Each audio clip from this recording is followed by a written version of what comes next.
नमस्कार। भारत में सियासी हलचल बहुत तेज होती जा रही है। आज 13 जनवरी है और कल से भारत जो के सबसे बड़े राजनीतिक दल, विपक्षी राजनीतिक दल, राहुल गांधी उसके नेता हैं और वो भारत जोड़ो न्याय यात्रा लेकर निकल रहे हैं। दूसरी तरफ सब लोग ये बात देख रहे हैं, समझ रहे हैं कि बीजेपी अपने सबसे कोर के पॉलिटिकल एजेंडा राम मंदिर को लेकर के अति सक्रिय हो चुकी है। मीडिया हाउसेस के ओबी वैन ही नहीं, वहां कार्यालय खुल चुके हैं अयोध्या में और रोज वहां से पूरे देश में एक संदेश जा रहा है, राम आएंगे तो ये करेंगे, वो करेंगे, वो करेंगे। यानी राम केंद्रित राजनीति बीजेपी की एकदम सामने खड़ी। 24 घंटे टेलीविजन पर किसी न किसी बहाने राम कथा के माहौल को, हर तरह की खबरों को दिखाया जा रहा है, जिससे ये माहौल बने कि अब तो राम ही चुनाव के केंद्रीय विषय होगा और बीजेपी जीत चुकी है। उसे ये नहीं दिखाई देता कि उसी अयोध्या के चंद किलोमीटर दूर लखनऊ में 69,000 शिक्षक भर्ती घोटाले के शिकार कभी आमरण अनशन पर बैठ जा रहे हैं, कभी बीमार हो जा रहे हैं, कभी मौसम की मार झेल रहे हैं और आज वो पुलिस के सामने आंदोलन कर रहे हैं तो लाठी मारी जा रही है। लेकिन हाँ, सब कुछ राम आएंगे तो हम ये करेंगे। ऐसे में इस चुनावी समर के बीच इंडिया गठबंधन अपनी भूमिकाएं अब सीधे सीधे तय करने जा रहा है। आज इंडिया गठबंधन की एक बहुत जरूरी बैठक हो रही है और यह बैठक वर्चुअल मोड में होगी और वर्चुअल मोड में हो रही इस बैठक के जरिए इंडिया गठबंधन कुछ ठोस निर्णय ले रहा है।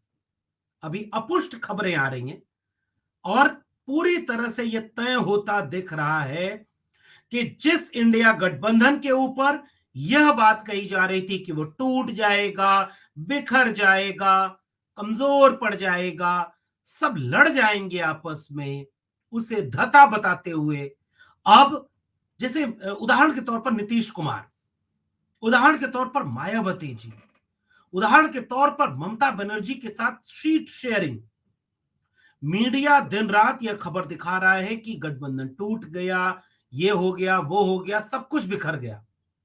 और उस बिखराव के बीच में इंडिया गठबंधन अब लगातार एकजुट होता जा रहा है। आज की वीडियो में इन दोनों तीनों प्रकरणों के हिसाब से उस सीट शेयरिंग फॉर्मूला पर बात करने जा रहे हैं, जिस सीट शेयरिंग फॉर्मूला के जरिए वह रणनीति विपक्षी दलों की एकजुटता बना रही है, जिस रणनीति के जरिए वो नरेंद्र मोदी के इस चुनावी यात्रा को रोक देंगे। आज की वीडियो में इस पर बात करेंगे। तो आज सबसे बड़ी खबर, वो सबसे बड़ी खबर ये कि इंडिया गठबंधन की एक बैठक वर्चुअल मोड में हो रही है और उस बैठक के जरिए जो सूत्रों के जरिए अभी तक खबर मिल रही है कि नीतीश कुमार को संयोजक का पद और मल्लिकार्जुन खड़गे को चेयरमैन का पद ये दिया जा सकता है और इसके जरिए एक एकजुटता, एक तालमेल इस बात को लेकर के बन जाएगा। जो कल तक ये खबर उड़ रही थी कि नीतीश कुमार को कुछ मिल नहीं रहा है, वो नाराज हैं, वो बीजेपी की तरफ जा सकते हैं, लेकिन बीजेपी के बिहार के नेता रोज कह रहे हैं कि वो हमने सारे दरवाजे बंद कर दिए हैं, जिन दरवाजों से नीतीश कुमार आना चाहते हैं, तो वो दरवाजे हमने बंद कर दिए।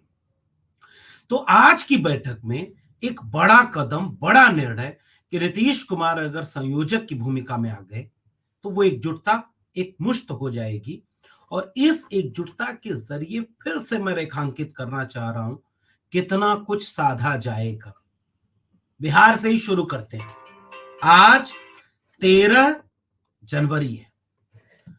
बिहार सरकार ने पिछले दिनों जितनी नौकरियां बांटी हैं उनकी तादाद लगभग 4 लाख के आसपास तक पहुंच गई है।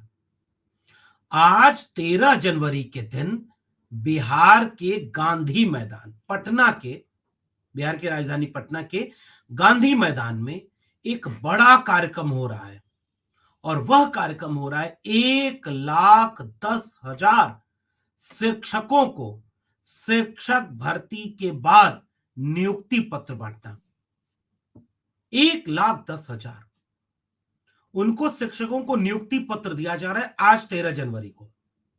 दूसरी तरफ कल से भारत जोड़ो यात्रा भी शुरू हो रही है और यह सब कुछ बीजेपी के पूरे चुनावी एजेंडे, राम केंद्रित एजेंडे, सब कुछ राममय करने के सामने एक चुनौती बन सकता है।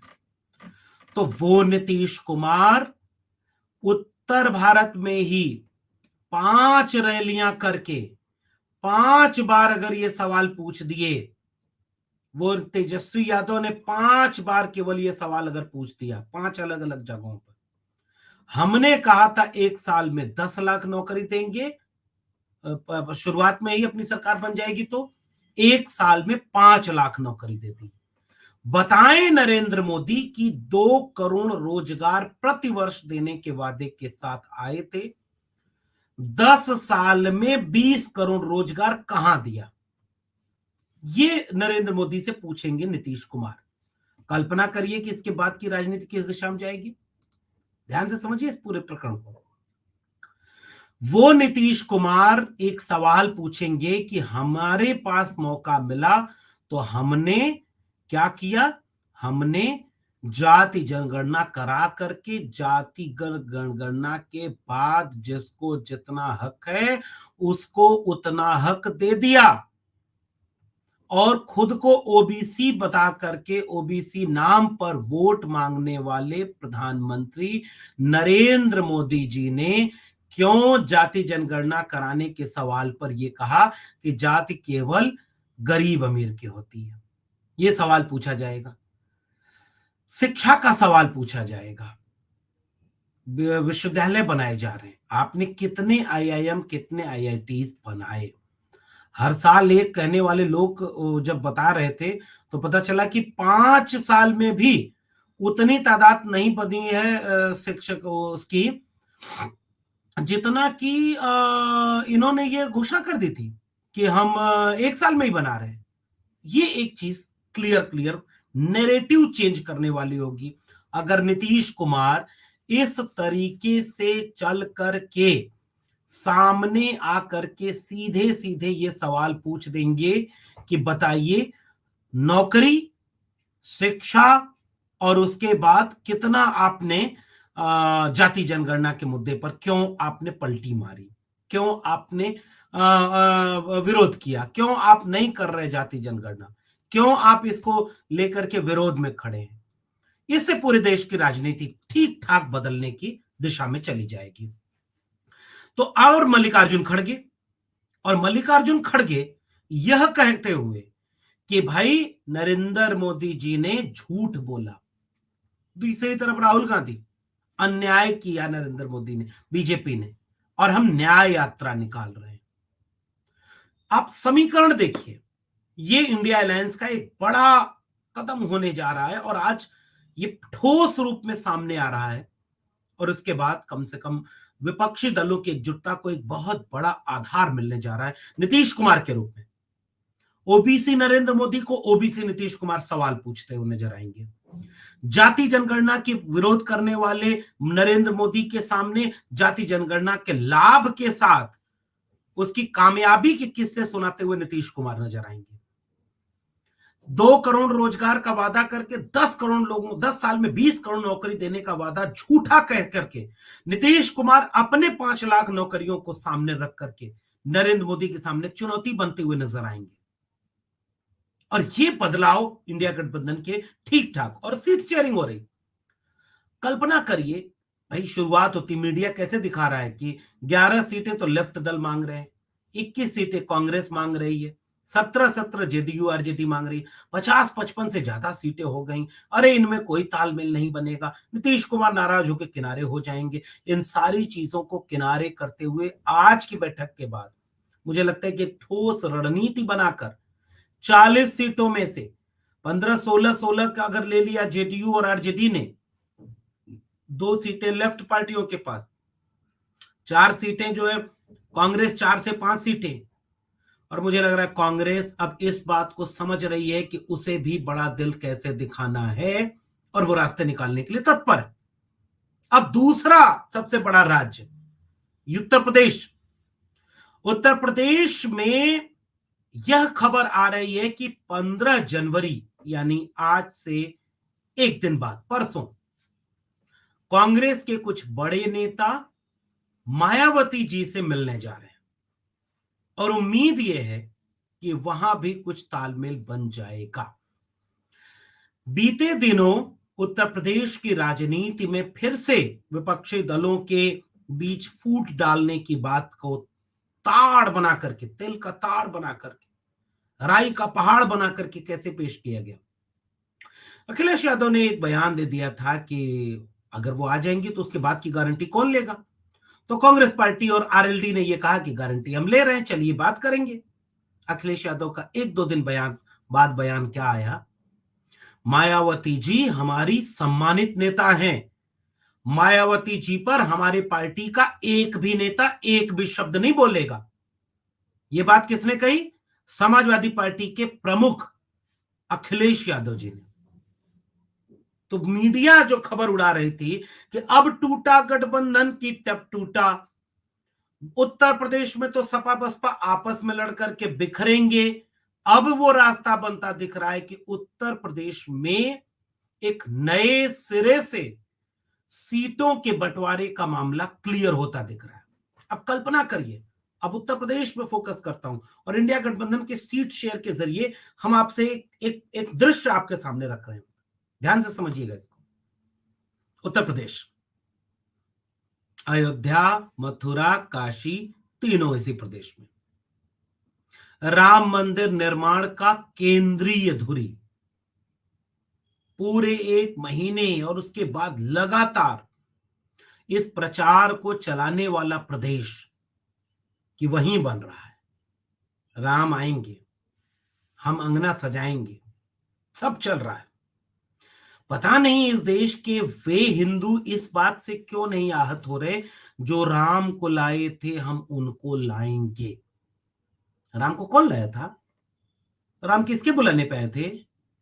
बीजेपी के नेताओं के। राम सुनते हैं सबकी उंगली पकड़ करके तारते हैं, ले चलते हैं, पार कर देते हैं। यहां तो बीजेपी के एक नेता, देश के प्रधानमंत्री, एक ट्वीट आता है उसमें खुद रामलला का उंगली पकड़ के ले जा रहे हैं। इससे नहीं आहत होती भावना? खैर, चार शंकराचार्यों ने मना कर दिया कि हम वहां नहीं जाएंगे, हम वहां पर शामिल नहीं होंगे, क्योंकि यह एक राजनीतिक इवेंट है। और आज की खबर है, बसपा प्रमुख मायावती जी को भी न्योता भेजा गया और उन्होंने यह कह दिया है कि हम इस कार्यक्रम में नहीं शामिल होंगे। अखिलेश यादव ने पहले ही कह दिया है कि भाई कौन न्योता भेज रहा है हमें तो पता ही नहीं, कोई झूठा हो कोई वो हो, ये तो पॉलिटिकल इवेंट है, इस पॉलिटिकल इवेंट से हमारा क्या, जब जाना होगा जाएंगे। कांग्रेस पार्टी की टॉप लीडरशिप ने चिट्ठी लिख करके सार्वजनिक कर दिया कि सोनिया गांधी जी, मल्लिकार्जुन खड़गे जी और अधीर रंजन चौधरी, जो तीन बड़े नेता हैं, सोनिया गांधी जी सबसे बड़ी नेता राष्ट्रीय स्तर पर, मल्लिकार्जुन खड़गे नेता प्रतिपक्ष राज्यसभा और राष्ट्रीय अध्यक्ष कांग्रेस पार्टी, अधीर रंजन चौधरी नेता प्रतिपक्ष लोकसभा, और कांग्रेस पार्टी ने क्लियर मैसेज दे दिया कि हम इसमें शामिल नहीं हो रहे। और दूसरी तरफ मायावती जी और अखिलेश जी के साथ एक सीट शेयरिंग फॉर्मूला डिस्कस हो रहा है। पिछले दिनों समाजवादी पार्टी ने एक टीम बना करके, एक प्रपत्र बना करके लोगों के बीच ये रख दिया है कि भाई कांग्रेस कौन कौन सी सीटें चाहती है उत्तर प्रदेश में, हमें बता दे, कौन सी सीट चाहिए, कौन प्रत्याशी होगा, आपकी आधार पर वो सीट मांग रहे हैं, आपके जीतने की समीकरण क्या है, इसको आप थोड़ा एक्सप्लेन करके हमको बता दीजिए। आरएलडी को भी सीट शेयरिंग में मांगा गया। अभी के सिनेरियो के बाद कल्पना करिए कि उत्तर प्रदेश में मायावती जी इस गठबंधन में शामिल हो जाए। ठीक बात है कि मायावती जी चूंकि बड़ी नेता हैं, पुरानी नेता हैं, सम्मानित नेता हैं, तो उनका थोड़ा कद भी उस जगह, उस भूमिका में हो जाता है कि फिर वो तय करती है। थोड़ा इस बात से समाजवादी पार्टी परेशान भी होगी कि पिछली बार भी हम लोगों ने समझौता किया था, लेकिन सारी अच्छी अच्छी सीटें बसपा ले ली, जीतने वाली सीटें, और 0 से 10 पर पहुंच गई। लेकिन मुझे लगता है कि यह बात इस बार बसपा भी समझेगी, सपा भी समझेगी, आरएलडी भी समझेगी, कांग्रेस भी समझेगी। और अगले 2-4 दिन के भीतर उत्तर प्रदेश के सीट बंटवारे का फॉर्मूला उस दिशा में बढ़ता दिख रहा है जिसके जरिए लगभग मान लीजिए 30-32 सीटें, दोनों 2-4 सीट आगे पीछे सपा बसपा, क्योंकि दोनों बड़ी पार्टियां हैं।